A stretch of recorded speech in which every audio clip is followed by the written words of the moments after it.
All right, there we go. Yes, the character does get imported over to Baldur's Gate 2. Many of the characters, NPCs who appear in this game also appear in that game.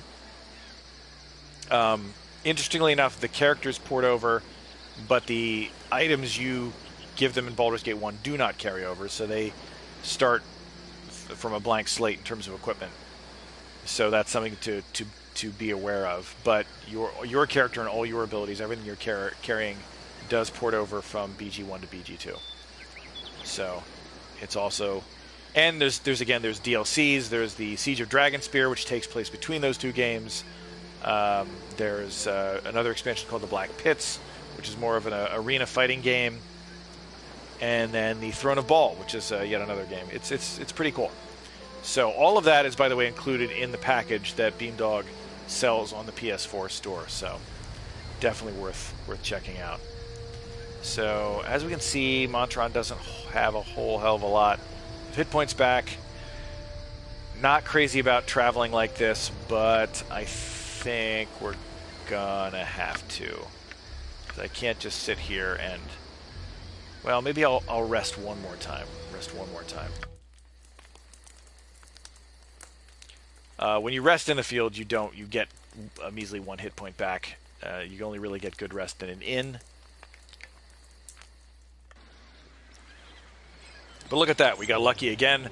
Montron is up to 6. Question: how long to complete both games? Let's see. It depends on how many of the side quests there's a lot of side quests in this game that you could do. You could certainly you could do if you were pushing just through the main quest, you could probably do it in 30 hours, I would think. Part of it is that, again, it depends on how much you want to level. If you can get to the end quests in the game more quickly, but if you're under leveled, you're going to find the ending very difficult to beat. So a lot of people do spend a lot of time doing the side quests, farming XP. The second game, Shadows of Amn, that's a very big game. It's a very big game. I don't think I've ever completed it in less than like 60 hours worth of gameplay. It's and it can take a lot longer than that if you're doing the various side quests, depending on who you have in your party. There are loyalty quests that are involved. They tend to be very extensive. So and it's much higher level combat, so the combat tends to be more involved, which the combat takes longer. So it's a very big game. Shadows of Amn is a very, very big game, but a very rewarding game, and it's got great voice acting. It's got a ton of story. Super awesome game. And this is a super awesome game, but this is a little bit more focused, a little smaller. So yeah, no, it's something that, again, because you can load it onto your PS4, it's a really easy one to, like, hey, I want to play this, just for a couple hours, and you can, save it, put it away, play another game, come back to it. So I've always like to have it loaded, in case I feel like playing a little bit of, again, revisiting it. And I just, again, with the anniversary of the game, I'm like, I want to go back and play through this game again and stream it. So that's what we're doing. So with that being said, I think we are going to go into the next area, and hopefully we will not get the 10 bandit raid, which I just mentioned, which would be... I'd be much preferring the cover of night or this blasted daylight. And already I'm getting complaints from these two. All right, so let's head out and see what we can do. And so here we are. Our destination is the Friendly Armin, but we have to go through this nameless stretch of wilderness and road. Oh, there, wanderer. Stay thy course a moment to indulge an old man. It's been nigh until 10 days since I've seen a soul walking this road, and I've been without decent conversation since. Traveling nowadays appears to be the domain of either the desperate or the deranged. If thou wouldst pardon my intrusion, I inquire which pertains to thee. Fair bit of desperate, actually. Might you know the way to the Friendly Armin? I was told I might find some friends there. That I would. The inn is but a short distance to the north, and its doors are open to all. I have no doubt that thy friend shall be there, waiting with open arms. My sympathies for any hardships the road may have inflicted upon thee, although I am certain everything shall turn out for the best. My, but I have wasted too much of thy time and said too much already. I shall take my leave and wish thee all the best. So there goes the mysterious old man. Of course, anyone who knows Forgotten Realms knows is Elminster. The infamous Elminster. And now is a good time for me to cast my armor spell.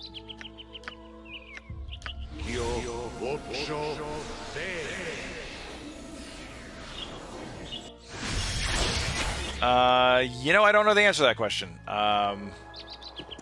I guess I kind of assumed it was PC because I don't... Well, no. I mean, Larian Studios did Divinity, and they released that on console, so I don't know whether they'll do a simultaneous release or not. But they have experience with the PS4, so they could do it.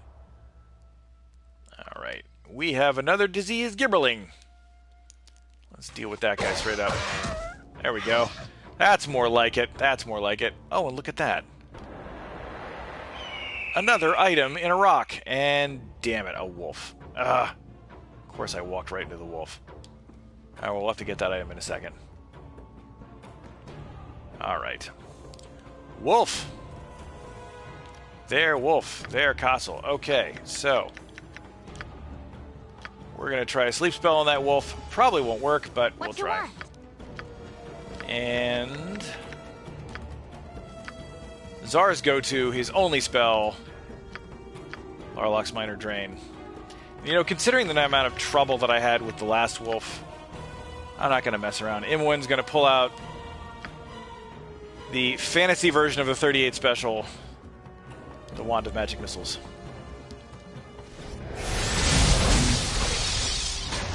There we go. Okay. I may have panicked a little bit on that one, but I did not want to take any chances. Any chances whatsoever. Alright, there we go. There's that item I saw on that rock. There we go. And it is a ring. A mysterious ring. Of course, not so mysterious to me, because as I said, I've played this game many times before. But my personal headcanon for this is that these are not actually random drops. That Elminster has actually left these items around for the protagonist to find. And it's basically like, I don't want to be seen to help him out a little bit, but I'll leave this ring here and I'll leave that. Because there's why else would there be magical rings just like that happen to be sitting along my path, conveniently placed on a rock or in a tree? So that's my personal headcanon anyway. I think it makes a lot of sense. So I haven't identified this thing yet. I don't have an identify spell memorized, but I happen to know what it does. It actually improves my armor class slightly. It's a Ring of the Princes or a Ring of Protection, so I can equip it safely. Not something you want to do with... And I only found that out recently, by the way, that I did not know that until very recently that you could actually equip those items safely without identifying them. The only trick is if it's a cursed item and you equip it, then you're up shit's creek. So, look, 2 gibberlings. Well, let's see if we can deal with these sons of bitches. Come on, guys. Big XP here. Come on, there we go. There we are. Might I also add that, like, I realized this the other night. The experience value of things in 2nd edition makes no effing sense. Those things, which are basically just like baboon men, they just like, they don't have any weaponry, they just attack you and kind of lope towards you, are worth 35 XP apiece. Great, super. Kobolds who use weapons, including like potentially like poisoned or flaming arrows, are worth 7. Makes no frickin' sense at all, but whatever. All right, so we're usually I am really crazy about like super like OCD about cleaning out the fog of war on these maps, but at the moment I just want to get the friendly arm in, so I'm just gonna leave it be. Hello, pal. It's Aeon. Hey, if you don't mind, please try to keep your voices down. There be beasties about with better hearing than we. Sorry to have disturbed you. I'll be on my way. I did not intend for my words to scare you away. They were a simple warning of dangerous true and meant there's nothing more. And whatever. So this. I feel like this guy is like a sort of a pseudo tutorial. He's basically like,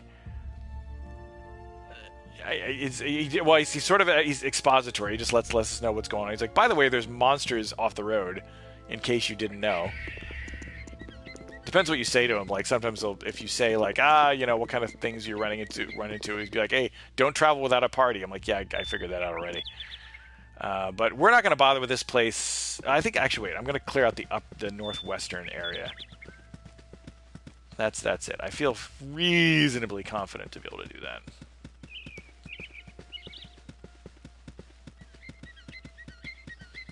Okay, yeah, I didn't think there was anything more up here. Again, we kill the gibberlings and the wolves. I think it's pretty safe. Thinking here for a second. Should I rest here or should I wait? Let me think. Well, I don't think my spell's going to do that much good anyway. All right, so we're just going to continue on to the friendly arm. So onward, northward to the friendly arm.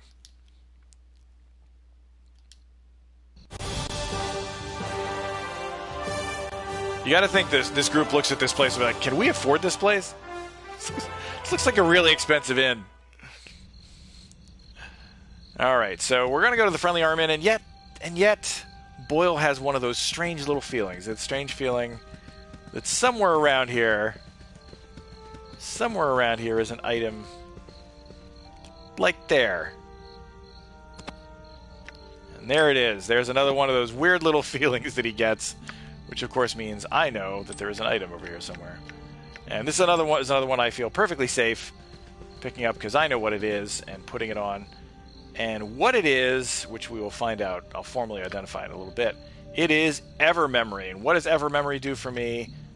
Evermemory allows me to memorize more spells. And oh man, is that key. Is that so key. So that will allow me to take an Identify here and an extra sleep spell. And away we go. Sure, so hold on a second. Class suggestions for first-time play. I think, I would certainly start with a fighter type because, as I think I mentioned earlier, fighters have a much better time on lower levels, and they generally have a better time in Baldur's Gate 1. There's a lot of sort of heavy melee combat, and you know at lower levels it's a little harder for wizards to make do.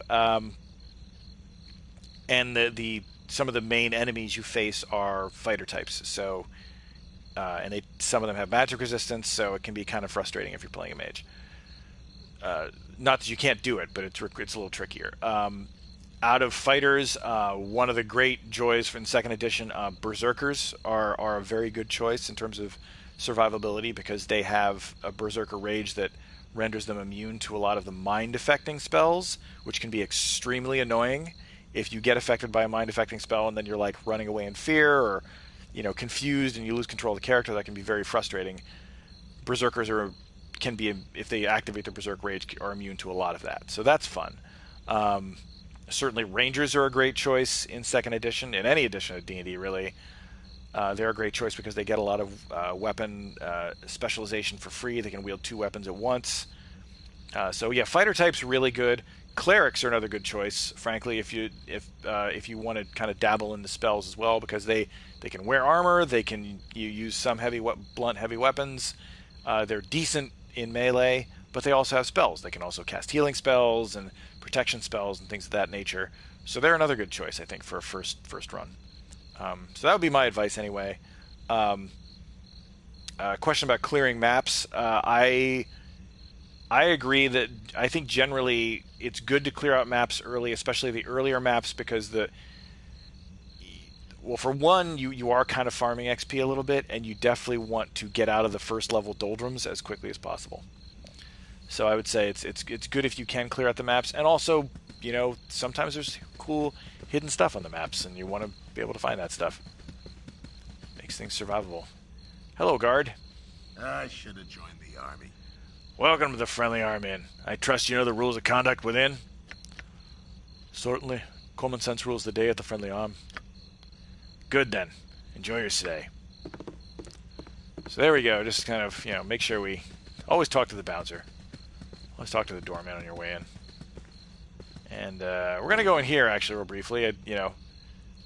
Boyle is a kind of a casual thief, but you didn't expect to find anybody in here. So instead of thieving the place, we'll talk to Joya here. Yes? Hey there, you're new here, aren't you? Could I trouble you a moment? Certainly, milady. Speak your mind. Such manners. Well, I need a gruff hand for this sort of task, so keep your please and thank you garbage for the nobles. I was robbed blind by some hobgoblins within sight of this very inn's walls, and I need you to return the favor. They took my ring, and that's all I want back. Will you do it? I'll help you. I thank you. Those creatures were just north of the inn. I swear I could almost see them from the upper room. Ring. Bring my ring back here when you get it. You'll know it when you see it. It's a flame dance ring, and very striking. So there we go. Easy little quest that we'll do. Not right at this exact second, but we'll do shortly.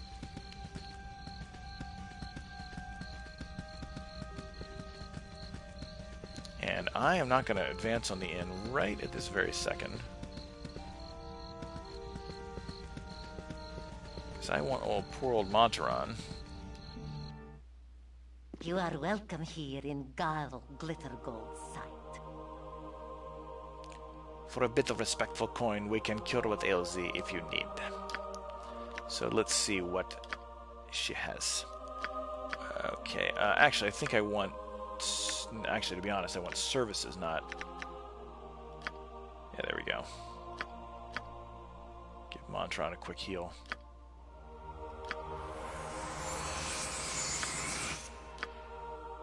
There we go. And that's all we'll do for now. I could get an identify, but I don't need one right now.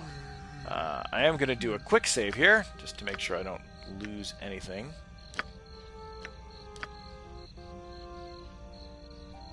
Alright. And now we shall head toward the inn. Hi, friend. But who's this? I've not seen you here before today. What brings you to the Friendly Arm? I'm here to meet some friends. Oh, you must be who I'm to meet then. I'll take you to your friends. But first I should be sure you are the correct person. Is your name Boyle? Sorry, but no. I don't think I'm the person you're supposed to meet. Really? I would beg to differ. You fit the description. And so I think it would be safe to assume you are the one I seek. Don't move. I have something for you. So, of course, it didn't take Boyle long to figure out that this guy was not someone he was going to trust, and sure enough, he's attacking us. So, what shall we do? Well, what we shall do is Boyle will shoot him at point-blank range with the crossbow, and hopefully that'll work. And Imoen's going to pull out that Wand of Magic Missiles. Does not pay to not use the Wand of Magic Missiles. I used to, like, stingily hold on to the charges, and I realized, nope, use the damn thing. And, of course, Montaron gonna Montaron. There we go. Took him out immediately. I mean, what is the key to surviving an encounter with any mage you meet? Don't let them cast their goddamn spells. So that's what we did. We did not let him cast the goddamn spells. And what did we get off the guy? Well, let's see here. I believe Montron picked up the booty. We have an armor scroll, which we'll probably give to Czar, because I want him to have an armor spell. We have Magic Missile, which I'm definitely giving to Boyle, because Magic Missile, I mean, is there any greater utility spell in all of D&D? I don't think so. And then, lastly, of course, he has this, a letter. And I just... I adore... let me see. If I had all good characters in my party, he wouldn't attack me. No, I don't believe so. He's an assassin. I mean, unless there's something I don't know about, but he's pretty much attacked me no matter who I have in my party. And here being the bounty notice. Be it known to all those of evil intent. I just love this letter. that a bounty has been placed upon the head of Boyle, a foster child of Gorion. Last seen in the area of Candlekeep, this person is to be killed in quick order. Those returning with proof of the deed shall receive no less than 200 coins of gold. As always, any that reveal these plans to the forces of law shall join the target in their fate. I mean, it's about one step away from it's like the evil league of evil. Like, do not reveal to the forces of law and goodness. But yeah, so that is the bounty note that we find on Tarnish, and it's certainly not the last one of those we will see in this game. That quarterstaff is worthless. We cannot sell it for even a pittance, so we're just going to drop it on the ground. Going to drop it. No, hey, I know it's quarterstaff. Drop it on the ground over here. There we go. I encourage you to do so. It is a super great classic game. You must gather your party before venturing forth. All right. Hey, friend. Good to meet a fine sod such as yourself. Sod? How'd you know I was a sod? I can't stand the way the roads are cut off these days. Me uncle's in Baldur's Gate, and I can't get there to see him. What does your uncle do?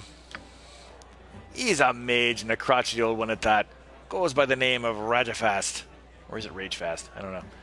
Although as kids we were always called him Grumpleskin. Ha! If he ever caught us at it, he'd cast Barkskin on us. So we'd wander around all brown-skinned and green-haired and funny-looking for a few hours. Well, he sounds great. I want to meet that guy. Please, seat yourselves whatever you wish. So we're going to just wander around here and see what kind of spices they have going in the kitchen. They don't have any spices, but they do have a potion of healing, which I will happily take off the shelf. And then we'll talk to Nessie. I hope our establishment's to your liking. Welcome to the Friendly Arm Inn. Looks like you had a rough journey. Yeah, the roads are crazy. Who are you anyway? My name's Nessie. The Mirror Shades hired me to work the inn almost 5 years ago, and now I wouldn't be of it for the life of me. It's wonderful here with new faces passing through every day.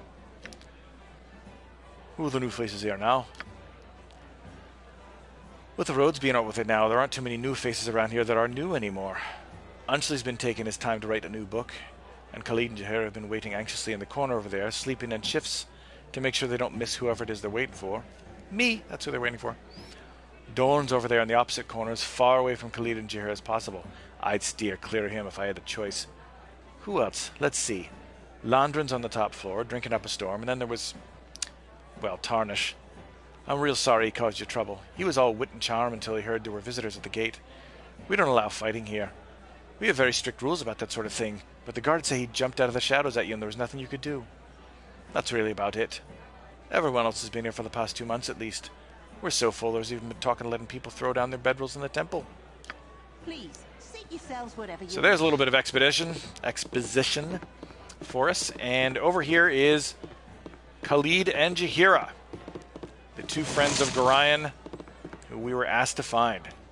How long must we wait here? Things stir to the south as we sit. Pardon me for a brief drink break. Greetings. You look familiar, though it's not your looks. I'm not sure what I expected, but I believe you are Gorion's child. I am Jahira. This is Khalid. Good to know you.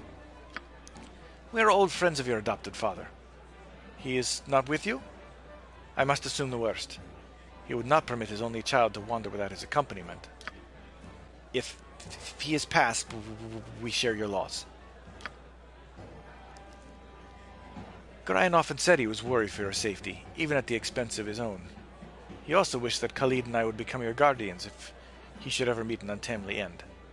However, you are much older now, and the choice of your companions should be your own. We could travel with you until you get settled, help you find your lot in life. It would be a fitting last service to Gorion, although we should first go to Nashkel. Khalid and I look into local concerns, and there are rumors of strange things happening at the mines. No doubt you've heard of the iron shortage? You would do well to help us. It affects everyone, including you. We are to meet the mayor of the town, Baron Gaskill. Mori, going to Nashkel. My current companions wish to visit there as well.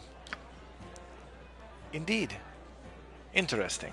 In that case, I think we should definitely travel as one. You can never be too careful about the dangers of the open road, wherever they may spring from. So there you go. We have added Jaheira and Khalid. We now have a full party of 6.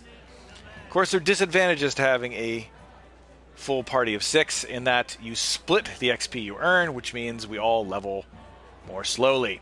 But again, first level, you're squishy, as I have found out, much to my danger, to my peril in this playthrough. So real quick, we're gonna talk to 6. 6 is the maximum to the party, not counting any creatures or other things you may summon. So we will talk to Bentley Mirrorshade, the proprietor of the Friendly Arm Inn. It's been dreadful slow business lately. Iron is the lifeblood of this whole region, and it's sure painful when it gets scarce. So what can I do for you? What do you have to sell? And let's see. Well, of course, what he has to sell, among other things, he has rooms, which is great. But we're going to actually sell him some of the stuff we have collected that we cannot use. Can't use a Morning Star, don't need a short bow, certainly don't need this diamond because it's worth 500 gold. And man, is that needed right now. Let's see what else we've got. I don't think that she has anything. Technically, we can sell that letter. I don't really need that anymore. We're going to keep that. Okay, so now what we need to do very much is appropriately equip our team. Because nobody comes into this party with the appropriate equipment. So first up is Imwin. Imwin comes to me when she first arrives after I leave Candlekeep with only 40 arrows. That is no way near enough arrows because she's basically going to be using arrows all the time. So we're gonna buy her numerous arrows. Not going to buy her a sword right now because she, like me, if we get into melee, that means something has gone seriously wrong. Then we have Montron. Montron again comes to us without a distance weapon, so we buy him a sling. He is a halfling, so of course he's good with slings. So we'll give him again a full stack of sling bullets. Zar is not proficient in sling, but you need to give wizards distance weapons. It's almost a waste of money because their THAC0 is so low. Their ability to hit stuff is so poor that they just whiff and whiff and whiff. But I'd rather have them swinging and occasionally hitting and mostly missing than getting into melee combat. Certainly at low level. So that's what he needs. Jaheira, interestingly enough, and again, this is all stuff that I have played this game numerous times, so I know a ton about this, but she actually has, she carries a quarterstaff. She's pictured with a quarterstaff, but she's actually better with a club than she is with a quarterstaff. She has 2 proficiency slots in club, so we're going to buy her a club. And she also, being a druid, uses a sling, and so that's her distance weapon. She will not be using that quite so often, but sometimes, in fact, especially at lower level, you kind of want to put her on, you want to have her have some distance capabilities. And then we will buy her a medium shield to go with it. And let's see. Khalid comes equipped with some pretty decent armor and a long sword. What he needs is also a distance weapon, but he can use a longbow. Can't use a composite longbow because you need a required strength for that, which he does not have. But a default longbow he can use, so we'll grab him one of those and a full stack of arrows.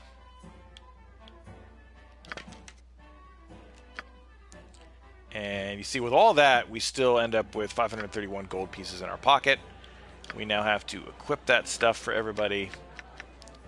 There, and you begin to see how low Imwin was getting on the arrows there. So that's good. Montron gets a sling.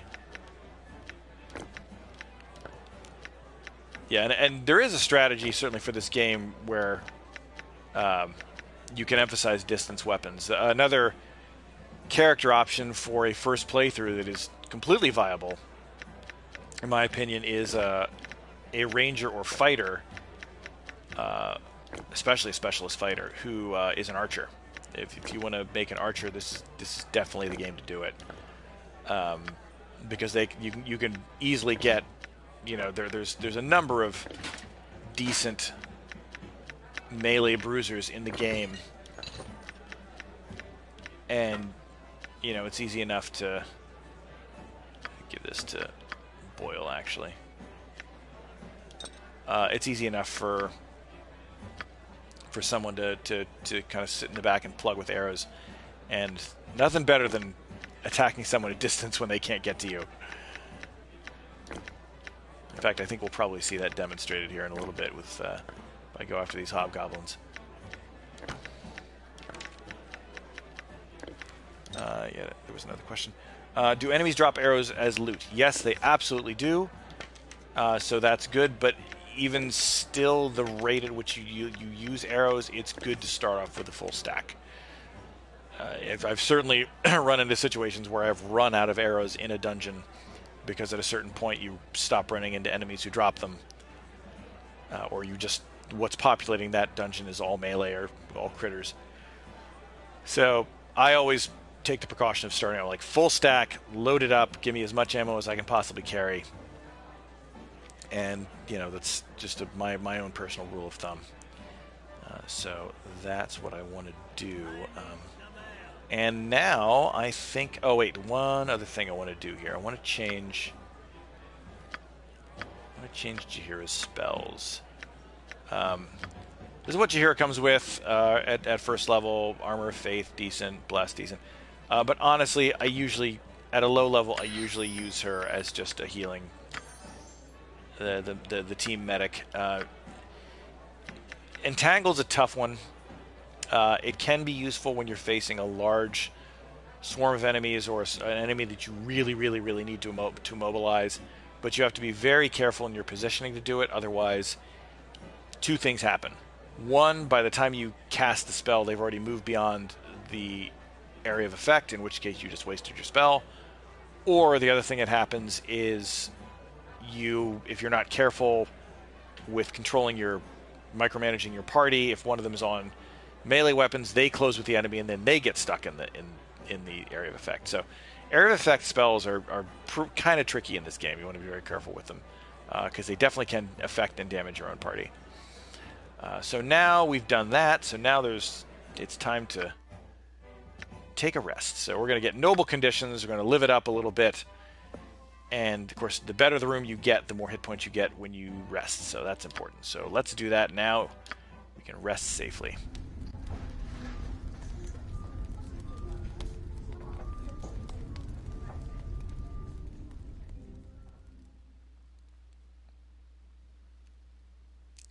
It does not regenerate by itself. You need to regain it by resting or staying in inns.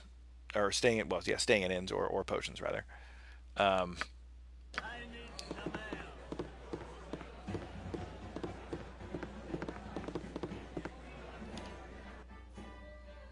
one other person I wanted to talk to in this inn before I get out in the field, because I always forget to talk to her. There she is. Landrin. A pleasure it is to meet you. Hey, I've got a teeny bit of a spider infestation happening in my cellar in Barragast. I was wondering, on my way to the gate to get some poison, but this would be a lot easier on my legs, to be honest. You'll know the house when you see it. It's right to the west of the Jovial Juggler Inn. Bring back their bodies to prove you've done the job, and I'll give you 100 gold pieces. If you could, please bring my husband's old boots and my old bottle of wine back as well. I'll throw in something extra. So there's Landrin, a little minor quest for the city of Barragast, which we will be visiting later. I don't want to go downstairs, not upstairs. There we go. All right, so with that, let's head out. Gather your party before venturing forth. And that, by the way, is one of the most famous lines from the game. And that's the thing about playing this game. If you play this game, I guarantee you, sooner or later, you will hear someone make a reference to something in this game and be like, "Oh, that's what that comment means."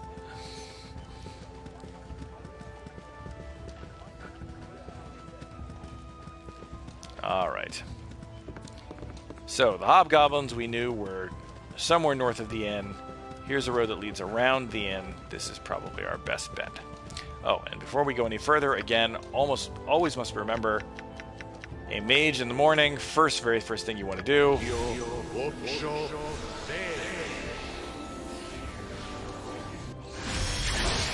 Cast that armor spell. Cast that armor spell, get everything. All the AC you can get. And I also want to change the party configuration a little bit. There we go.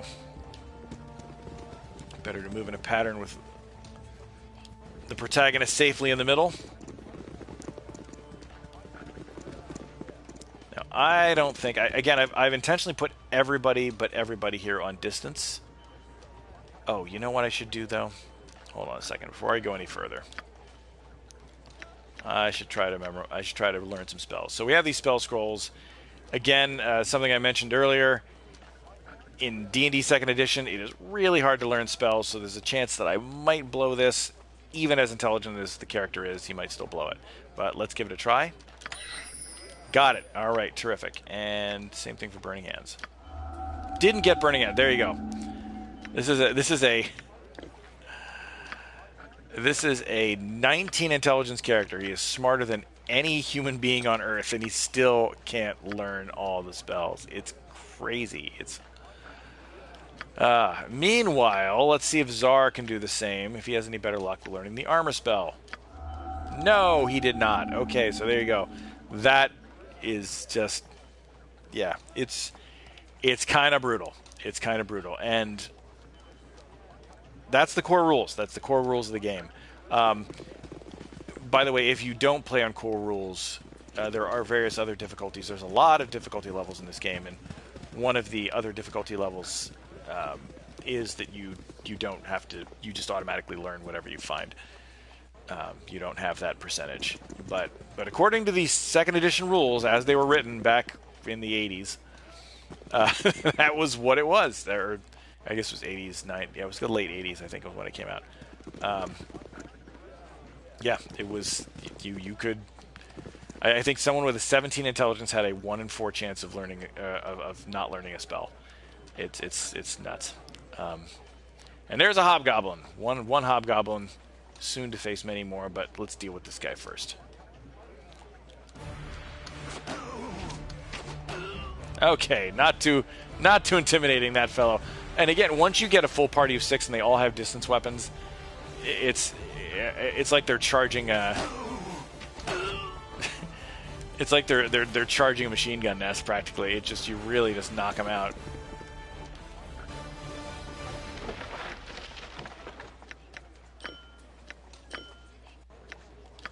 See what else they've got. Boyle, of course, is not very strong, so he's probably not going to pick up a lot of this stuff. I'm going to let Montron pick it up. But I am picking up absolutely everything I can carry because we're first level and we're poor and we need gold. Which means we got to sell smelly hobgoblin equipment. Okay, so I'm just going to really quick peruse this part of the map, make sure there's no surprises up here.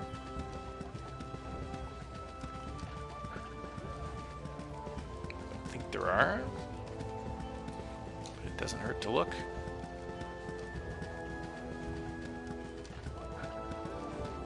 Okay, yep, that seems to be all okay. Just take a quick gander at the map. Yeah, so we're good there. Alright, up the road we go. This being the north side of the inn, so we would expect to find the hobgoblin somewhere around here. And there we go. There's another hobgoblin.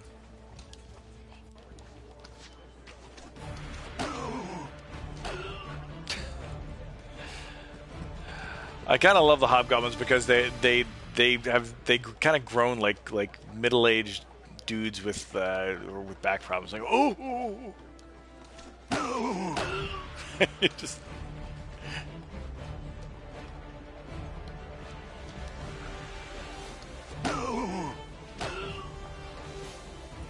All right. Nature's servant awaits. Alright, stuff. Oh, friend spell. There's that flame dance ring that we've been looking for, so that's good. Go, and then I think we're going to need somebody else to pick up the rest.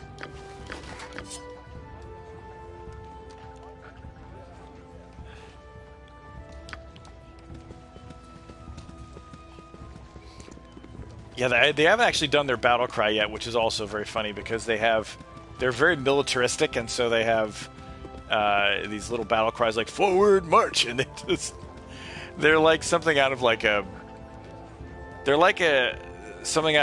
Saturday morning cartoon from the '80s. Like there's a certain comic relief aspect to them.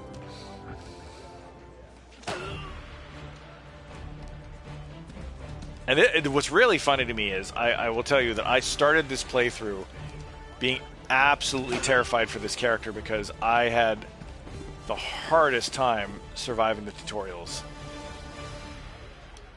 which was unheard of for me. Absolutely unheard of. I've never had that much trouble, and yet this has been zero trouble for me. And it's just, again, it's just why at low level, get yourself a party.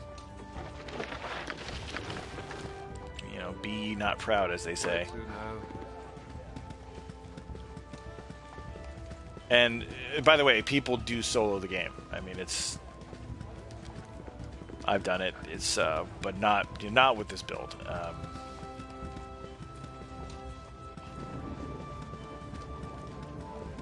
Not with this build.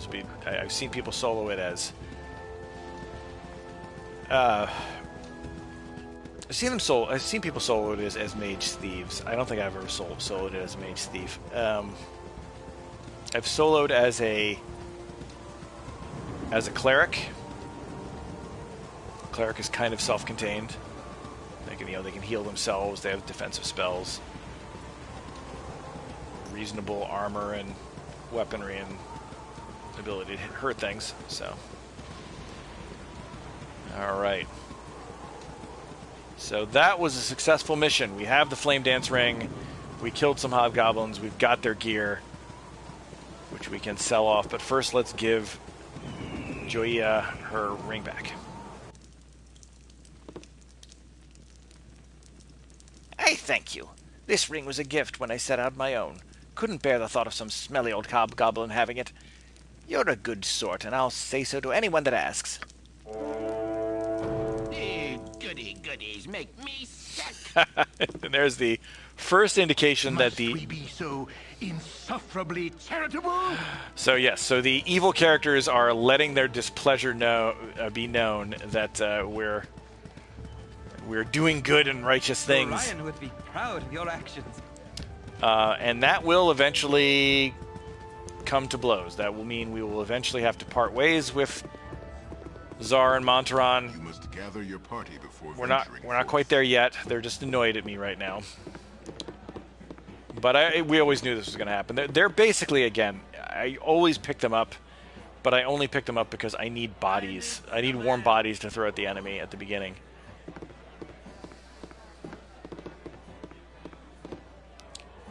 Let's see, what else do I want to do? There was something I wanted to...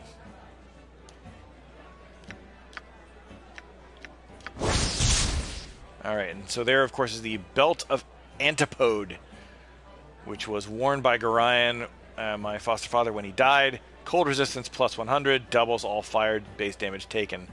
So, questionable choice on Dad's part, questionable choice.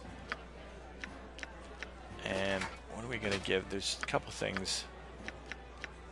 First of all, neither Jaheira nor Montaron came equipped with a helmet, so we're going to rectify that. And we're going to give... There's friends. All right.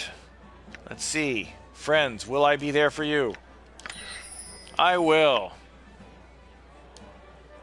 And protection from evil.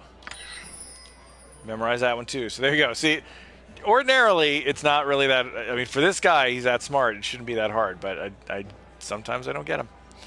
All right. So there's that, and now let's go sell some stuff to Bentley. Hey, Bentley. Alright. Bloodstone Gem. Zircon. Star Diopsid. Studded necklace. I'm going to hold on to the Belt of Antipode because there is one particular reason, one particular enemy that uses cold damage in the, not even a named enemy, but just an enemy you encounter in random encounters that I will probably need to deal with.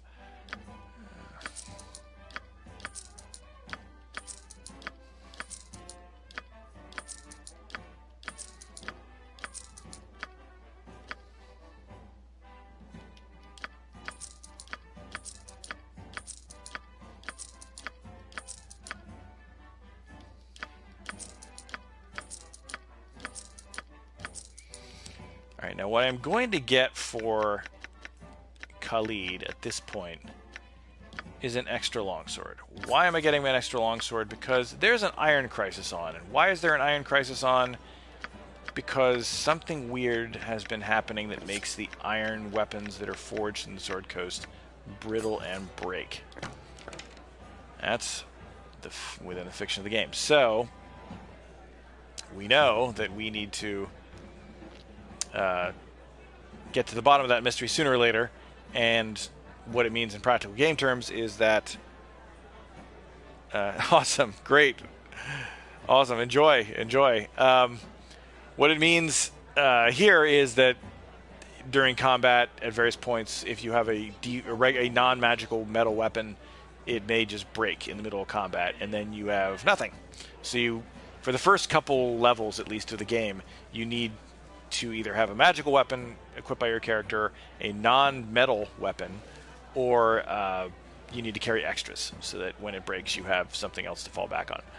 So that's what we have done here, and now I think I'm going to, let me see, is Boyle going to change out his spells? I think I'm going to, let me look at them real quick. Alright, so I've got that. I don't particularly need that one right now. I want a magic missile in my pocket. That's more important. My inn is open to all who behave themselves. All who behave themselves. Okay, here we go. So, we will rest once more.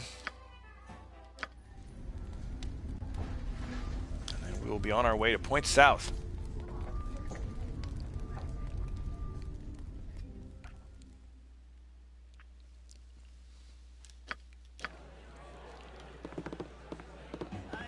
All right, and away we go.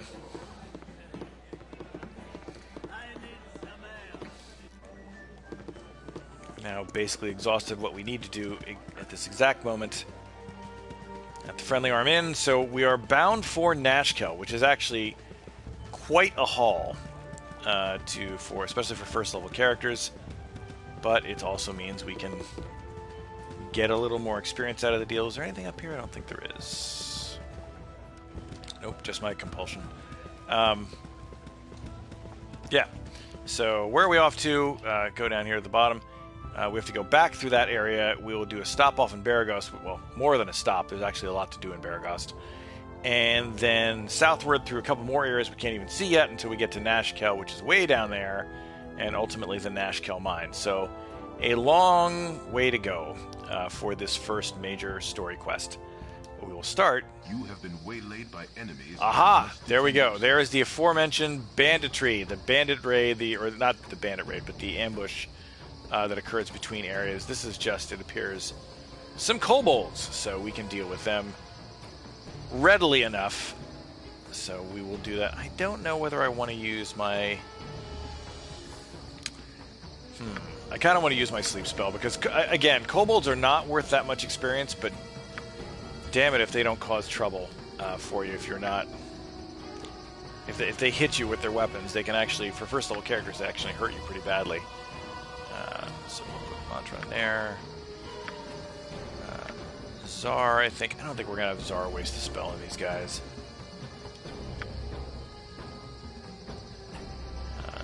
She can go for for that one. Cully can go for that one. So there you go. That is why we like sleep spells. That's why we love, love, love sleep spells. Okay, so, and these are they're surprisingly rich kobolds. Rather well-to-do kobolds. And the handy thing that they have provided me now is short swords, which Imwin needed, which means we can give the other one to Khalid, and also means we can give a spare to Monteron, which is terrific. And actually, she can have a second spare as well.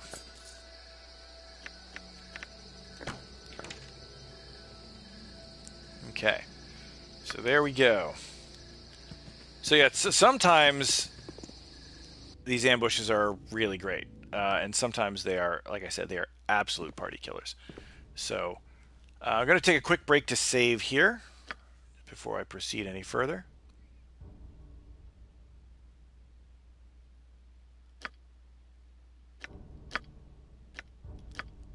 I mean, it's a fairly stable game, but, you know, save early and often. Okay, this, of course, is the area we were in before, but, so we have explored, I have explored this part, the sort of northeast to central, or northwest, rather, to central west portion of the map, but we're not going to go there, we're going to go in this direction, and, as ever, I want to cast that armor spell.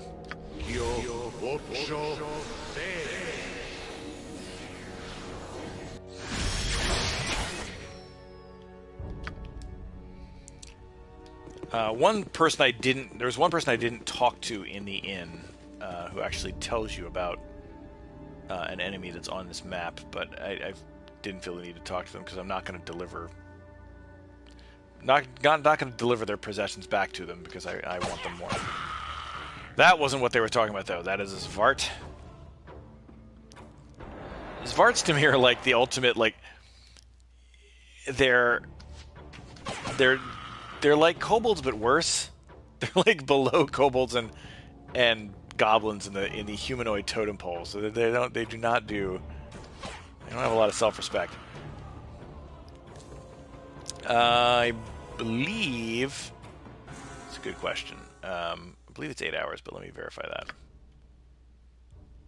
that. 9 hours. 9 hours. So yeah, so you notice that I cast it whenever I get into an area, not before I leave an area, because there is travel time between areas, and I don't want to waste the duration in travel time that I don't experience on the map. So I usually cast it when I get into a new area. And it really does make the difference for wizard survivability. I mean, it's not like wizards have very few hit points. They have the lowest hit points of any class in the game. It's really rough on them. They don't have good melee capabilities. They don't have good thacos, so they need that. They need those armor spells. That's why it was really painful for me that Zar didn't learn that armor spell, because that makes him much more vulnerable to attack.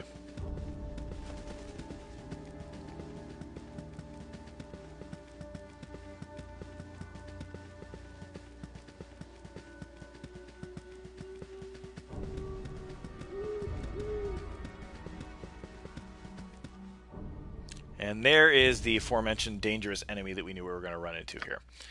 So, what do I want to do about this guy? I think I'll burn a sleep on him because it's more effective. And then, so we'll burn a sleep on him to begin with, and we'll shoot him. He spoke at me? Everybody else is just going to. Well, actually, no. He will. I will say this for Larlock's Minor Drain. It's like Magic Missile. It's guaranteed damage, which is pretty sweet. And then she's just gonna shoot him. Everybody else is just gonna shoot him. All right, so Ogre. There we go. Fantastic. That is the best outcome we could ask for. Ogres are right at the edge of what will be vulnerable to sleep.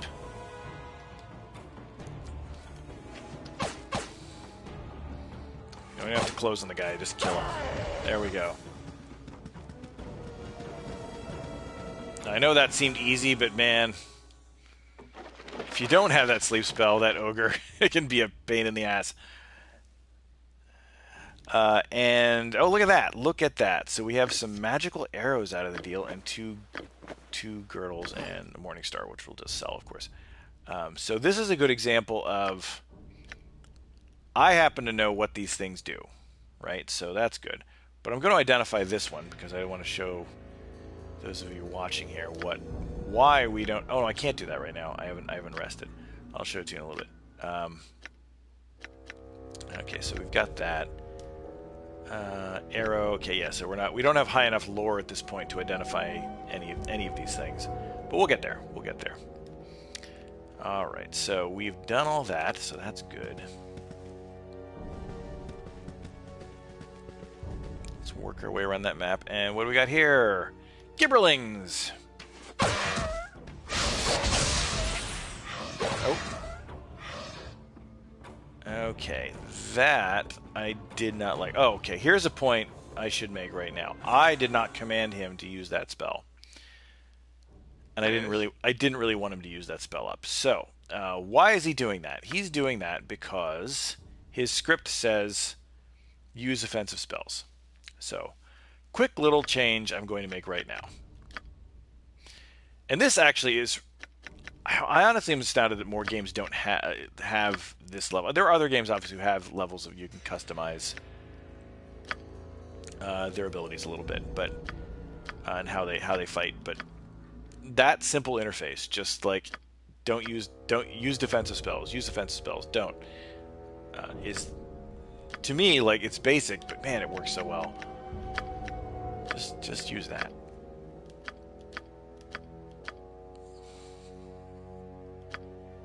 And I think then Jaheira is the other. It's really mainly for spellcasters because they're the ones you have to worry about.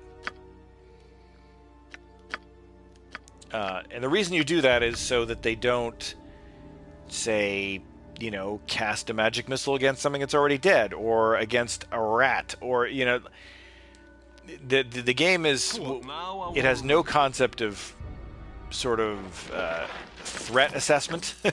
It just uses if you have spells available, it'll just use them. So you do want to basically tell the game, don't use my precious daily spells on things that I can kill without breaking a sweat.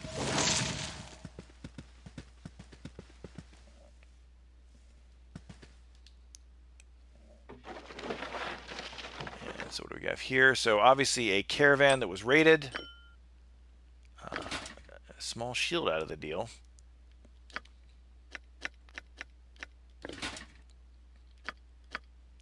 Give that to Monteron. And again, I know Monteron is a fighter thief, so he has actually, he has thief skills as well. But his thief skills are so mediocre at this level that they're not really. He's effectively just a halfling fighter to me.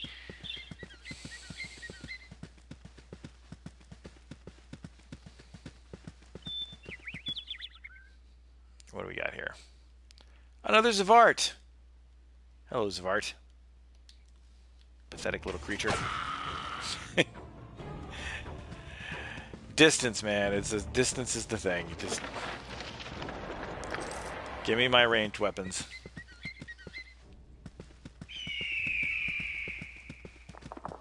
And of course, for me, it's not just this game. I mean, my favorite Skyrim build above all others is the stealth archer build. So I love me some ranged weapons. Yet another ruined caravan.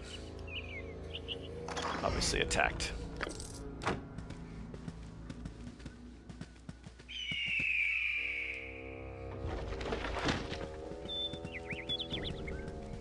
Hey, kid. You funny looking. I love the way the kids respond. Don't you be getting any closer. I'll have Mom come out and give you the belt. Relax, kid. I don't want to hurt you. Oh, sure, that's what the other group of bandits said, and then they went and attacked the caravan I just saw leave. They're a bunch of liars, probably just like you. Get lost. Little jerk. All kids in this game are I think there's like a thing with this game with like kids in the forest. Because you often run into kids in the forest. I think there's like a Grimm's fairy tale thing going on here. Hey, Andal. Or Andal. Hey, Must dash to Baragost, I must. Governor Keldoth must be told of the extra troops being sent his way. Baragost is to be garrisoned in case of Amian attack, although Am has denied such intent. Of course they would deny it, the snakes. Make way for the messenger. I've decided, since you run into messengers in this game and they constantly are giving you news tidbits, I've decided that I will read all of their lines as if they were 1930s newsreel guys.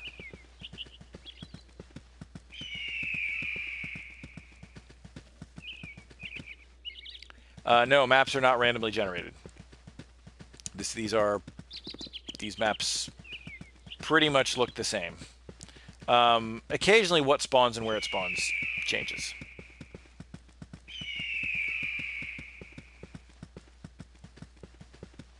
And admittedly, the other thing, there's other reason, well, besides my obsessive compulsive behavior, the other reason why I clear the maps is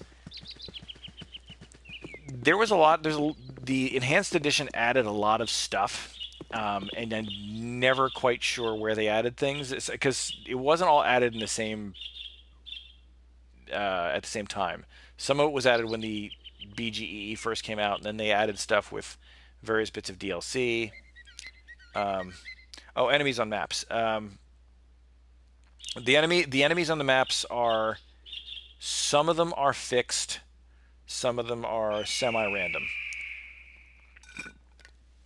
They have level ranges, but like with the specific types of enemies, like whether you get 1 wolf or 3 gibberlings or 4 kobolds or whatever, that varies. So there's somewhere, presumably there's an array table that has, like, you know, all those encounters listed out.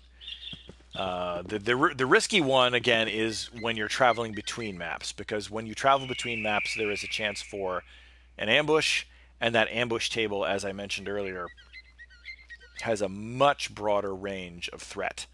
And they do throw in, again, in classic D&D fashion, they will throw in, at the very top of the range, they'll throw in something that is just a party wiper.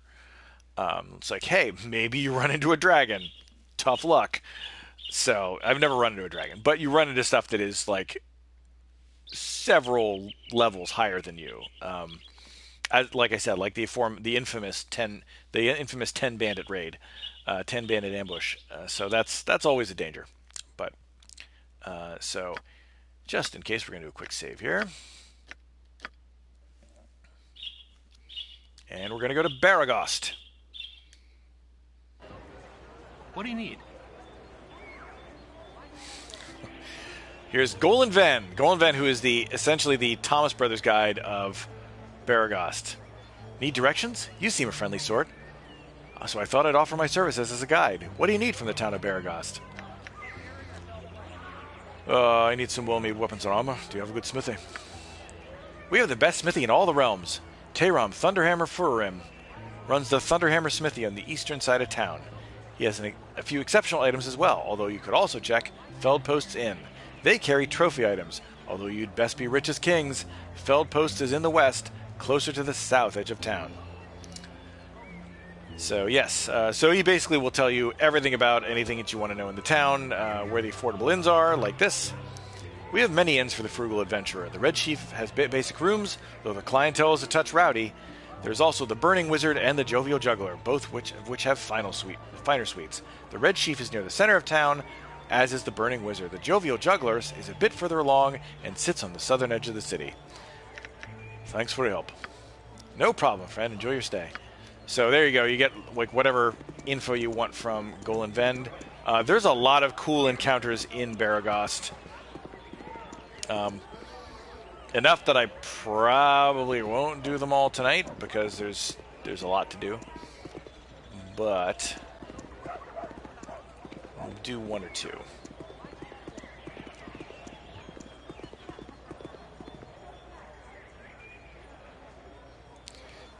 Yeah, I know. I dated myself with that reference. They were books with maps in them. We used to keep them in our cars.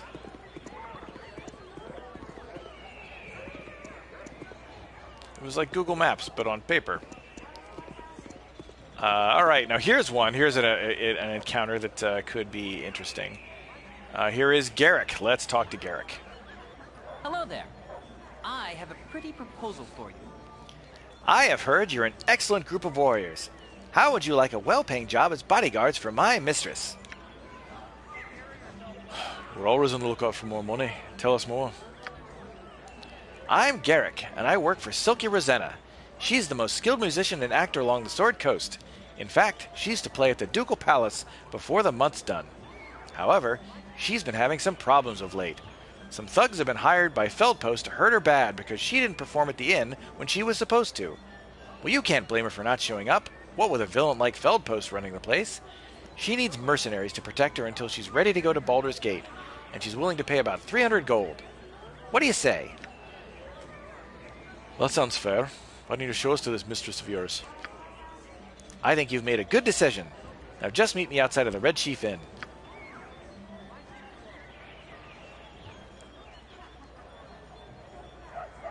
Yes, only those of us over 40 know that stuff.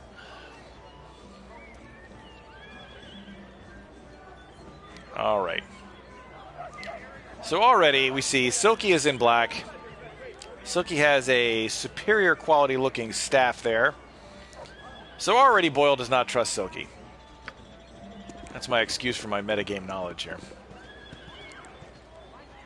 And so Boyle's going to surreptitiously take up a position over there. Montron's going to go back here. Probably switch to that. Czar is going to walk over here. Let's see. Khalid also going to switch to melee and probably set up over here. We're going to have Jaheira talk to. And Jaheira's also going to use her club. She's also going to talk to Silky. Do you get the feeling that maybe this isn't going to go well?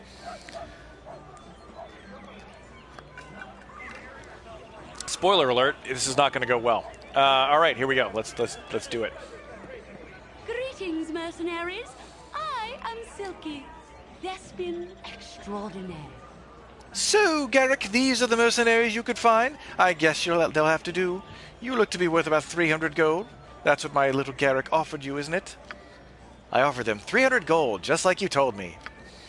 Well then, I assume that Garrick has explained what your duties are. You must simply dispose of the ruffians when they come to threaten me. They shouldn't be too hard to deal with, but I would advise you to strike fast. Whatever you do, don't speak with them. One of them is a mage whose mystic words can sway even the most wise of men. So immediately, yes, don't speak to the people who are coming. Just kill them. Here they are now. Feldpost thugs. Strike when I tell you to. Greetings, Silky. We're here as you asked. And we have the... Don't try to threaten me. I won't be easy prey for you to beat on. I brought friends. What are you talking about? We're here with the gems that... Shut up! There'll be no weaseling out of this one. Strike now! Kill them all! Stop this madness. We won't murder those who are obviously innocent men. Our deal is off. In any case, you're probably too cowardly to be any good in a fight. I'll deal with them myself after I deal with you. And we go into combat. So, as predicted. So, what do we do here? Well, Boyle actually doesn't have any spells ready, so he's just going to have to shoot. And anyone's going to use the old Wand of Magic Missiles. Montron's going to strike. Your voice is ambrosia. Zara's going to use his spell. Jaheira's going to strike, and Khalid's going to strike. There we go.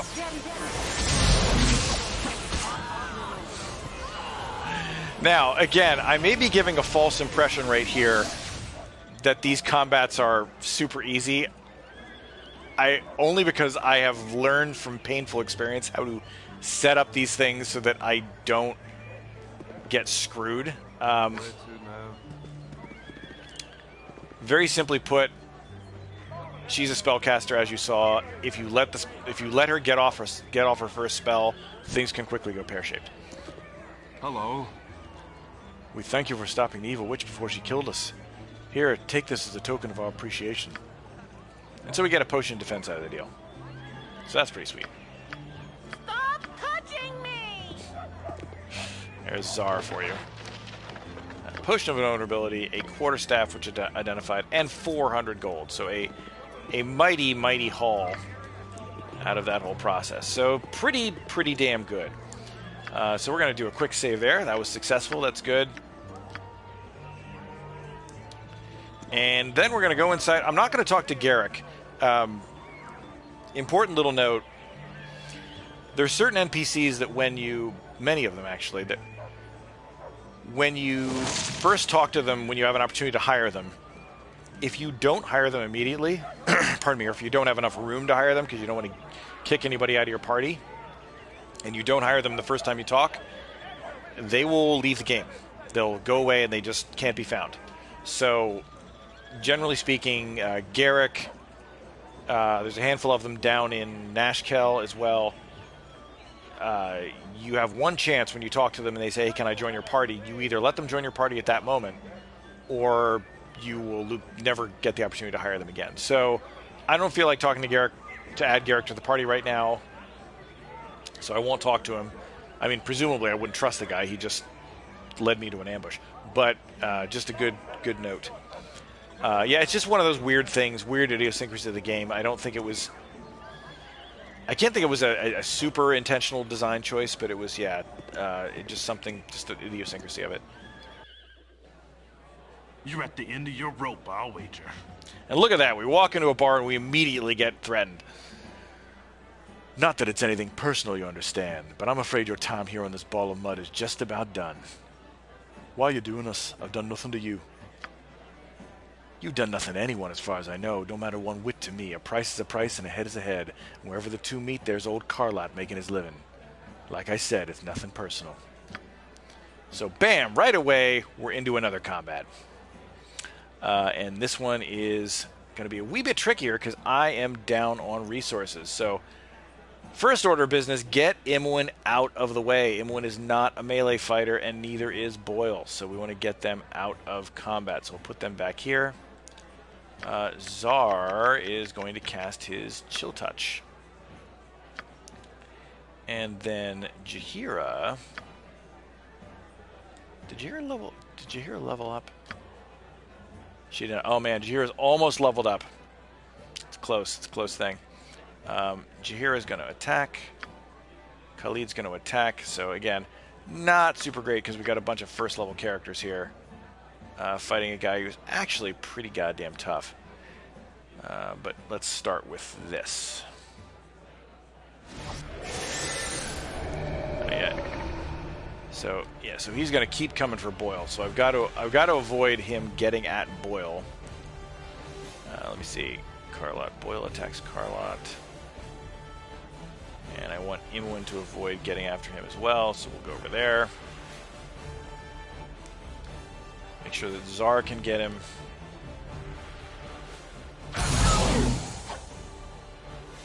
Alright, so he decided to whack Khalid, and as you can see, the guy hits reasonably hard, so that's not good. I think Imwin's... No, I want Imwin to get him. Where is it? Imwin.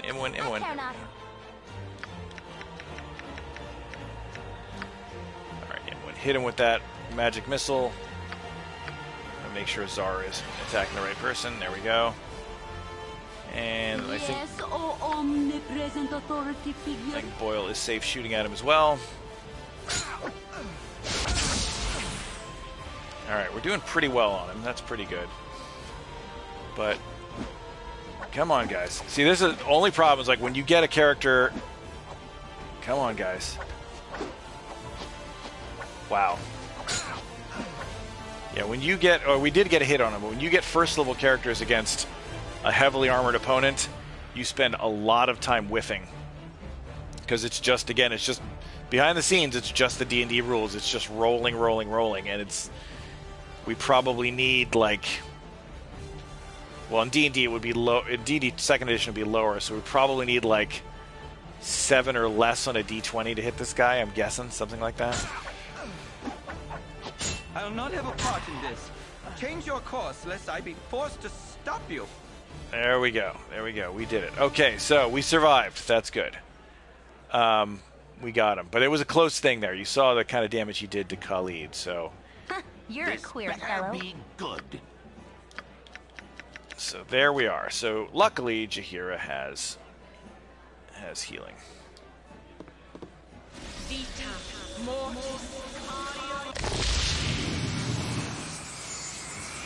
So that's good. That at least keeps him from being mostly dead. And what did this guy have on him? He doesn't actually have a hell of a lot on him, unfortunately.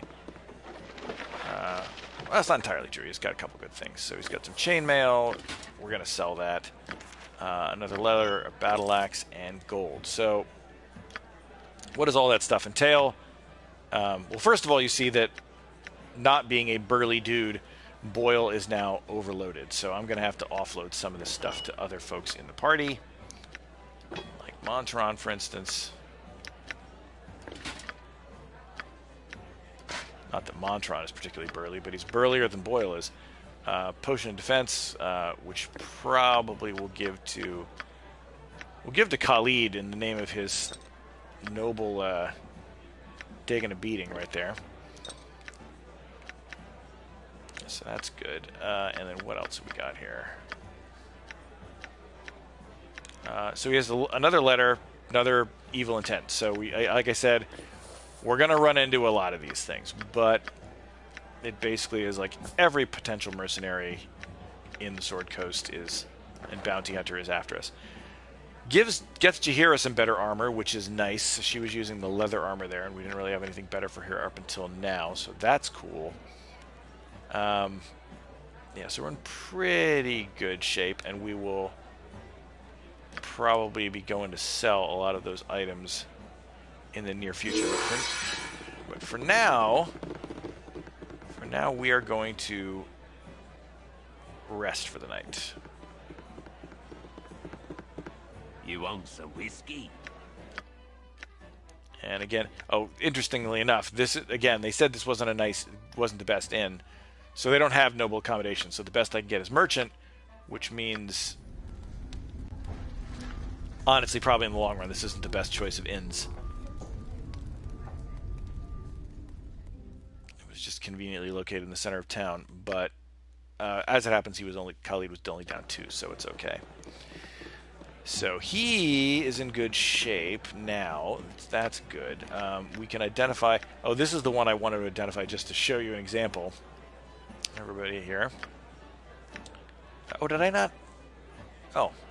I guess oh, that's right. I removed my identify for another spell. But this is an example, by the way, of a cursed item. So this particular one, it's not a terrible cursed item. It just changes your gender. But, you know, obviously there's numerous cursed items throughout the game, so yes, you can use items without identifying them, but as I was saying to somebody the other night, if you know the item cold, if you know absolutely what it is and where it drops every time, you know how it looks, you know what it is, then you're cool. But it's not always the case. This is especially true for protection scrolls. You can have protection scrolls that visually look like a protection from petrification, and it will be a really horrible detrimental effect. So you got to be very careful not to do those. This one, however, I know to be safe, so I will just wear that, and I will worry about it later. And this one, done. So let's look again at. Let's look at that.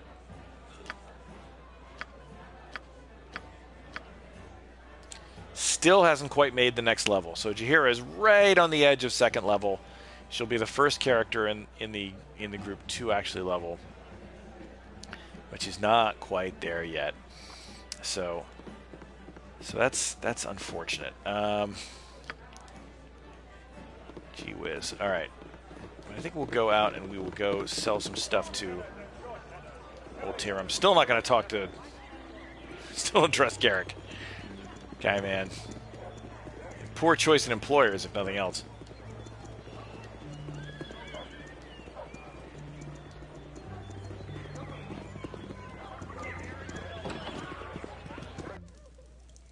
And here is the aforementioned Tehram Furim. Fury Rim. What you wish done? Kiss your blarmy indeed. Okay, so we're gonna just sell a couple things to him. And of course we could have him identify stuff too, but I don't want to spend the cash. I have better uses for my cash.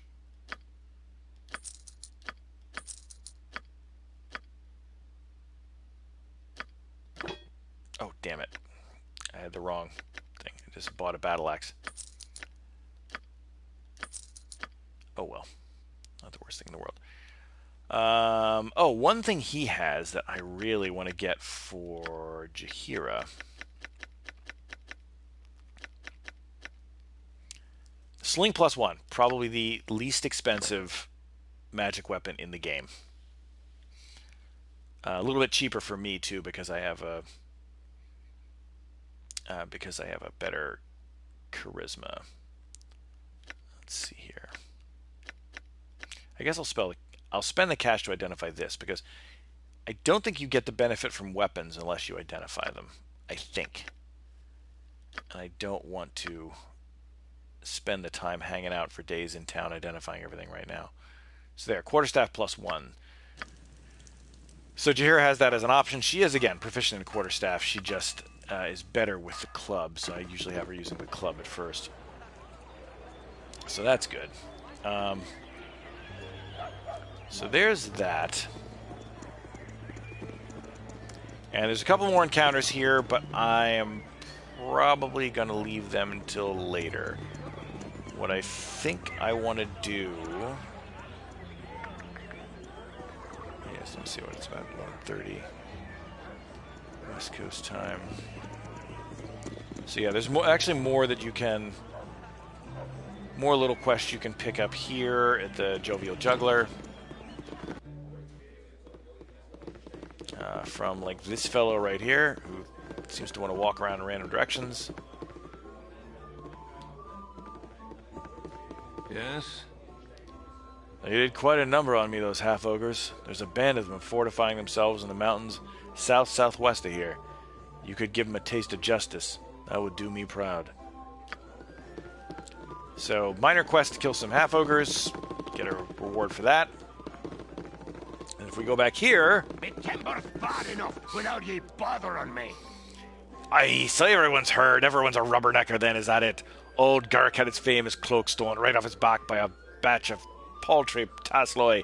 Yeah, it's old news. And if you make one crack about the cloak would be an appropriate place to lose it. At least I'll put your liver on the menu. Now move on and let the next people in line have their laugh. So there we go. 2 minor quests that we learn about. One, that there is a magic cloak being carried by some very low-level creatures in the Cloakwood. And one that there's some not low-level half-ogres that are south-southwest of the town. And that paladin will reward us appropriately if we take them out. So a couple good quests. I think that this might be an appropriate place for me to take a break.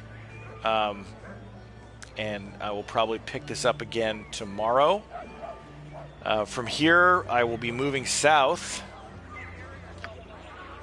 Look at the world map here. Moving south, there's a couple more areas I have to go through until I get to Nashkel, and then I'll be picking up the main quest there, which will take me to the Nashkel mines.